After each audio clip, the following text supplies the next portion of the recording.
kebenaran dan hidup kami.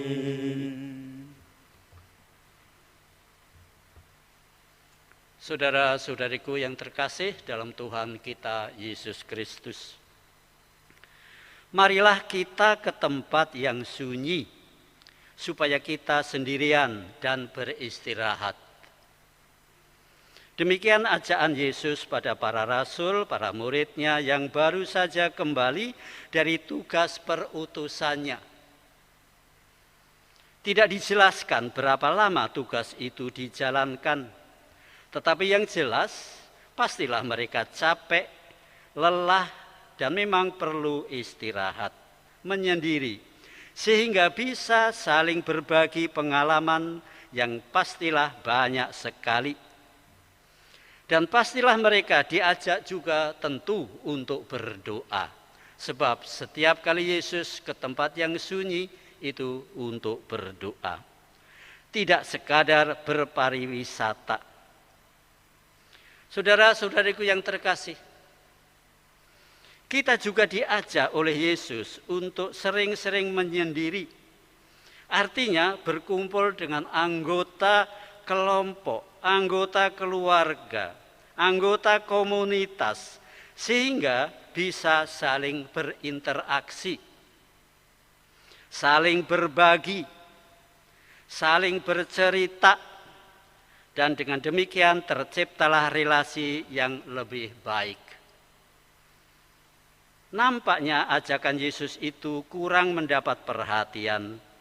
Kita terlalu sibuk mencari hidup, sibuk mencari makan, sibuk mencari rezeki, mencari nafkah.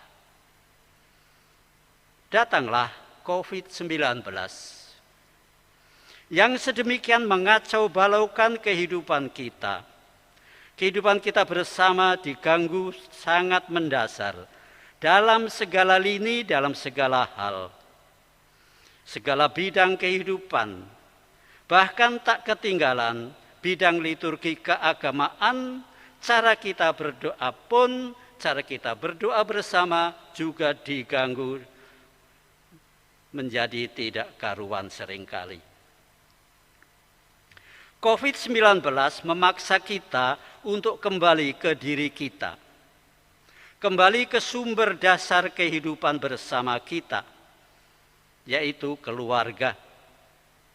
Yang dahulu jarang sekali berkumpul, sekarang harus tiap hari berkumpul bersama sebagai keluarga, makan bersama, bercerita bersama, duduk bersama, masak bersama, dan berdoa bersama. Pernah saya ceritakan ada seorang ibu yang sampai melelehkan air mata. Romo, ternyata kami bisa berdoa rosario bersama. COVID-19 menyadarkan kita betapa lemahnya saya ini, betapa lemahnya hidup saya ini, dan saya ternyata tidak bisa hidup sendiri, perlu pertolongan orang lain. COVID-19 berdengung sebagai undangan supaya kita menyendiri dan membuat kontak dengan yang membuat hidup kita, kontak dengan Tuhan dalam doa, mohon kekuatan, merasa diri lemah, tak berdaya. Karena apa? Karena kematian semakin dekat. Sungguh, kematian kok semakin dekat saya rasakan. Dekat dengan kita, dekat dengan saya. Kalau biasanya dahulu yang terpapar kematian itu orang jauh, dari wilayah lain, dari kampung lain, bukan saudara. Tetapi sekarang yang terpapar semakin dekat, sungguh dekat. Tetangga, saudara sendiri bahkan. Bahkan suami saya, bahkan istri saya kena, anak saya. Lalu muncul pertanyaan dalam hati kecil, kapan saya kena? Itu bukan fantasi tetapi kenyataan yang begitu real, begitu dekatnya maut itu sekarang ini dengan saya. Tetapi saudara-saudariku yang terkasih, janganlah kita terlalu memusatkan perhatian kita hanya pada yang terpapar, sehingga kita merasa takut dan ngeri. Ingat, sungguh ingat, memang banyak yang terpapar, tetapi jauh lebih banyak yang masih sehat. Puji Tuhan, seperti kita sekarang ini. Memang banyak yang meninggal, tetapi jauh lebih banyak yang sembuh kembali secara total. Kita harus bertumpu pada kenyataan ini untuk membangun sikap hidup kita, membangun harapan untuk menghadapi hari-hari dan masa yang akan datang. Takut, bersedih hati, stres merupakan makanan empuk dan enak bagi virus COVID-19 ini. Daya tahan tubuh menurun dan gampang dikalahkan. Kita harus menjaga supaya hati kita dan pikiran kita tetap ceria, tetap gembira, tetap positif, penuh harapan untuk tetap hidup sehat. Asal saya mau, asal saya berusaha dengan sebaik mungkin. Isilah hidup kalian dengan kegiatan-kegiatan yang bermakna, dan syukur-syukur bisa menghasilkan uang untuk kehidupanmu. Dengan hati yang riang gembira dalam Tuhan. Memang sekarang ini muncul macam-macam kegiatan yang dahulu tak pernah dibayangkan. Ternyata kita mempunyai bakat-bakat yang sungguh bermanfaat, yang dahulu tersembunyi, tidak mendapatkan kesempatan untuk muncul dan berkembang. Janganlah malu untuk mencoba. Jangan malu untuk gagal. Gagal satu kali, dicoba lagi, mungkin saja akan berhasil. Dan memang banyak yang berhasil. Kalau dalam Injil hari ini Yesus mengajak para rasul untuk menyendiri di tempat yang sunyi,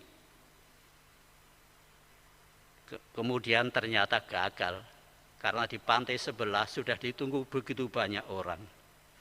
Maka COVID-19 ini kiranya dibiarkan Tuhan melanda dunia untuk mengingatkan manusia, untuk mengingatkan kita semua dan masing-masing perlunya menyendiri.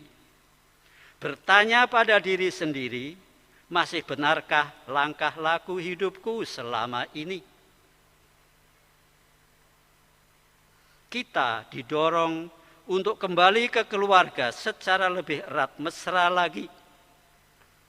Didorong untuk berdoa, tidak hanya sendiri-sendiri, tetapi bersama. Sebelum dan sesudah makan, sebelum tidur, sesudah tidur, berdoa rosario dan sebagainya. Kemarin malam saya berkesempatan ikut dalam penutupan sebuah novena yang diadakan oleh salah satu lingkungan kita. Doa untuk mereka yang terpapar virus corona ini, tapi juga doa untuk mereka yang masih sehat. Orang berkata, ternyata bisa juga berdoa bersama. Dan dalam doa bersama ini kita merasa saling dikuatkan, saling mempunyai harapan yang lebih besar bagi masa depan yang sehat, saling menolong. Kita harus hidup bersama. Saya pesankan pada kemarin, novena memang sudah selesai, tapi itu tidak berarti bahwa doa kita juga selesai. Kita harus berdoa terus dalam bentuk yang lain, yang bentuk sederhana. Doa yang paling sederhana itu rosario, dan itu ternyata mempunyai kekuatan yang maha hebat. Saudara-saudariku yang terkasih, selamat menyongsong hari depan dengan penuh harapan, karena kita tidak sendirian. Masih ada tetangga, masih ada rekan seiman, dan semua dipersatukan dengan sumber kekuatan kita, yaitu Tuhan. Bapa, Putra, dan Roh Kudus, yang kita sapa setiap saat, setiap hari, dalam doa dan kehidupan kita, baik sendiri maupun bersama-sama. Selamat berdoa.